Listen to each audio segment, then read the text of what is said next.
O'zbekiston Respublikasi Bank Moliya akademiyasi hamda Sanoat kooperatsiyasi va Davlat xaridlari agentligi hamkorligida investitsion loyihalarni boshqarishda mahalliylashtirish va milliy iqtisodiyotda qo'shiladigan qiymatni rivojlantirish mavzusida qisqa muddatli malaka oshirish kursi tashkil etildi. Mazkur o'quv dasturida davlat organlari, hududiy hokimliklar, tarmoq korxonalari hamda sanoat kooperatsiyasi va davlat xaridlari tizimida faoliyat yuritayotgan mutaxassislar ishtirok etmoqda.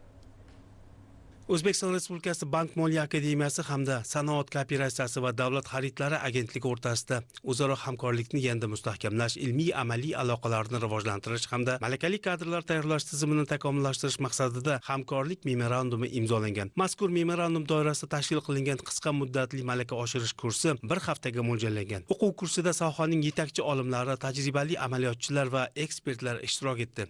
Kurs yakuni bo'yicha har bir tinglovchiga baho beriladi. Bu bo'yicha alohida qarorlari bor. Qanaqa bilim ko'nikimi oldi, keyingi bosqichlar nimaga qaratilgan, bu sohada aynan tinglovchimiz yana nima qilmoqchi degan savollar orqali biz ulardan test suhbatini o'tkazamiz va shu bo'yicha tegishli xulosa va takliflarni berib, mutaxassislarni keyingi bosqichda malakasini oshirish yoki qaysi joyga rotatsiya qilish bo'yicha o'z taklif-fikrlarimizni Bank Moliya akademiyasi birgalikda shakllantirib beramiz.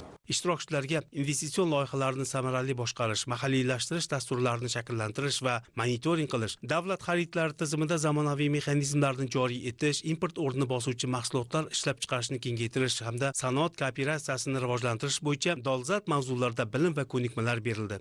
Bank Moliya akademiyasi professorlari tomonidan amaliyot bilan nazariyani uyg'unlashtirib, respublikamizda investitsiya loyihalarida mahalliy kontent ulushini oshirish, mahalliylashtirishni rivojlantirish, u mahalliylashtish loyihalarini shakllantirish, kooperatsiya aloqalarini kengaytirish bo'yicha ilmiy ko'nikmalarga ega bo'lmoqdamiz. Bizga qiziq bo'lgan tarafi ikki tomonlama nazariy va amaliyotni birga qo'shib, yangi ko'nikmalarni, tushunmagan joylarimizga aniqlik kiritishni o'rganish olib bormoqdamiz. O'quv kursida ishtirokchilarga nazariy bilimlar bilan bir qatorda mavzu bo'yicha amaliy keyslar, tahliliy muhokamalar va sayyor mashg'ulotlar tashkil qilindi. Mashg'ulotlarda investitsion loyihalarda milliy iqtisodiyotga qo'shilgan qiymat ko'rsatkichlarini audit va verifikatsiya qilish, hisobotlarni yuritish, dalillar bazasini shakllantirish va shaffoflikni ta'minlash masalalari bo'yicha bilim va ko'nikmalar berilmoqda. Ushbu o'quv kursi joriy yilning 23 may kuniga qadar davom etadi.